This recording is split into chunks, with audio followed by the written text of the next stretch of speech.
అందరికీ నమస్తే. ఆంధ్రప్రభకు స్వాగతం. నేను మీ సంతోషి. ప్రస్తుతం మనతో బీఆర్ఎస్ సోషల్ మీడియా కన్వీనర్ అయినటువంటి దినేష్ చౌదరి గారు ఉన్నారు. ఆయన అడిగి పూర్తి వివరాలు తెలుసుకుందాం. నమస్తే సార్. నమస్తే అండి. సార్, రీసెంట్గా దావోస్కి వెళ్ళిన రేవంత్ రెడ్డి గారు 2 లక్షలకు పైగా కోట్ల పెట్టుబడులు తీసుకొచ్చారని అంటున్నారు. దీనిపైన మీ ఒపీనియన్ ఏంటి? ఒకవేళ కనుక నిజంగా రేవంత్ రెడ్డి గారు చెప్పినట్టు అంటే 2 లక్షల పైన కదండి, ఆయన చెప్పిన సంఖ్యనే 1,78,000 కోట్ల పెట్టుబడులు తీసుకొచ్చినాం అనుకుంటే చెప్తున్నారు. తెస్తే నిజంగా అవి మెటీరియలైజ్ అయ్యి ఇక్కడ కనుక పరిశ్రమలు ఏర్పడి ఇక్కడ యువతకి ఆ ఉద్యోగాలు వస్తే నిజంగా మేము సంతోషిస్తాం ఒకవేళ కనుక అయితే. కానీ మేము చెప్పేది ఏంటంటే, గడిచిన సంవత్సరం కూడా రేవంత్ రెడ్డి గారు దావోస్ వెళ్ళారు. 40,000 పైచిలుకు కోట్లతోని ఒప్పందాలు చేసుకున్నాము, ఇక్కడ పరిశ్రమలు రాబోతున్నాయని చెప్పారు. మరి గడిచిన సంవత్సరంలో ఆయన చేసుకున్న ఒప్పందాల్లో ఒక్క కంపెనీ అయినా ఇక్కడ ఏర్పడిందా, ఒక్క ఉద్యోగమైనా ఇవ్వగలిగారా అనేది ఒక ప్రశ్న. రెండోది, ఆయన చెప్పుకున్న దానిలో అతిపెద్ద పెట్టుబడి ఏదైతే తీసుకొచ్చినాం ఈసారి అంటున్నారో అది అమెజాన్ వాళ్ళే.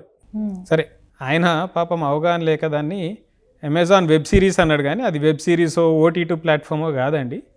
అమెజాన్ వెబ్ సర్వీసెస్ వాళ్ళు వాళ్ళ డేటా సెంటర్ల యొక్క కెపాసిటీని పెంచుతున్నారు. అది ఇలా కొత్తగా జరిగింది కాదు. గతంలో కేటీఆర్ గారితో ఒప్పందం చేసుకుని దావోస్లో మేము నెలకొల్పుతున్నాము, భవిష్యత్తులో ఇంకా విస్తరిస్తారని ఆ రోజే చెప్పారు వాళ్ళు. ఓకే, దానిలో భాగంగానే విస్తరణ జరిగింది తప్పితే ఈయన వెళ్ళి కొత్తగా సాధించింది లేదు.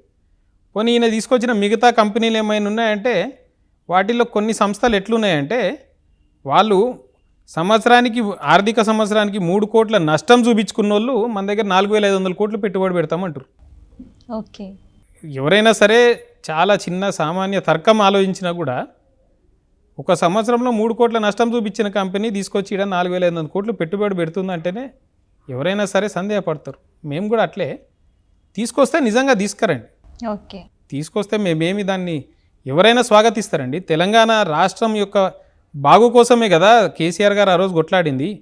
తెలంగాణ ప్రాంతం ఏర్పడితే ఇక్కడ ప్రజల స్థితిగతులు బాగుపడతాయి, ఈ రాష్ట్రం అభివృద్ధి చెందుతుంది అనే కదా ఆ రోజు ఆయన అంత తపనబడి ఈ రాష్ట్రం కోసం ప్రాణాలకు దిగించి కొట్లాడి సాధించింది.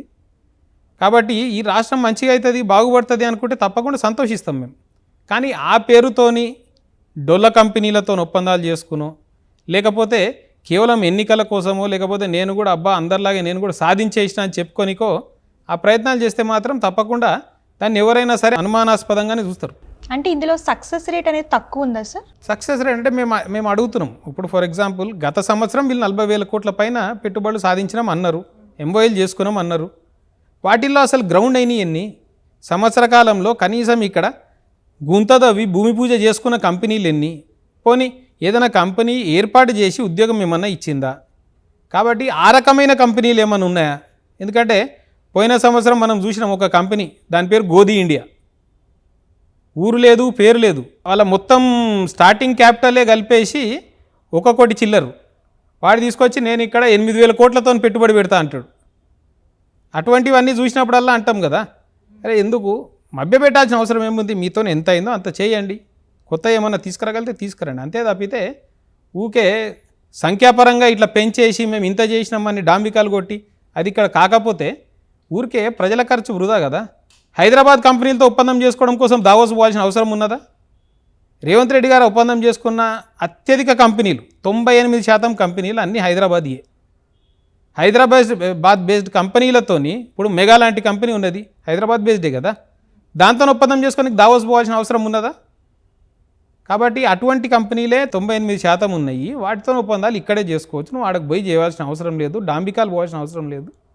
దీనిపైన మేము అనడం కాదు కదా, స్వయంగా ఆయన గురువు గారు చంద్రబాబు నాయుడు గారే అన్నారు కదా, దావోస్ అనేది ఇక్కడ కంపెనీలను తీసుకుపోయి అక్కడ ఒప్పందాలు చేసుకోవడానికి కాదు, అది నెట్వర్కింగ్ పెంచుకోవడానికి. అంతేగాని ఇక్కడ కంపెనీలతో ఒప్పందాలు చేసుకోవడం కోసం వీళ్ళందరి డబ్బులతో అక్కడ తీసుకుపోయే అవసరం ఏమున్నది అనేసి అన్నారు.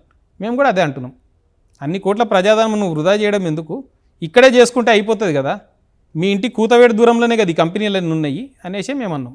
అంటే దావోస్ వెళ్ళడం వల్ల తెలంగాణకి ఉపయోగం లేదు అని అంటారు, అంతేనా? ఇప్పటికైతే కనిపిస్తలేదు. ఒకవేళ నిజంగా తీసుకురాగలిగిన రోజు మా నాయకులు ఏమన్నారు కేటీఆర్ గారు, నిజంగా కనుక నువ్వు చెప్పినవి అన్నీ చేయగలిగితే మేమే సన్మానిస్తాం కదా. ఓకే, మాకు అటువంటి భేషజాలు లేవు, తెలంగాణకు మంచి జరుగుతుందంటే తప్పకుండా స్వాగతిస్తామండి. మీ విలువైన సమయాన్ని వెచ్చించి మా కోసం మంచి ఇన్ఫర్మేషన్ ఇచ్చినందుకు థ్యాంక్ యూ సార్.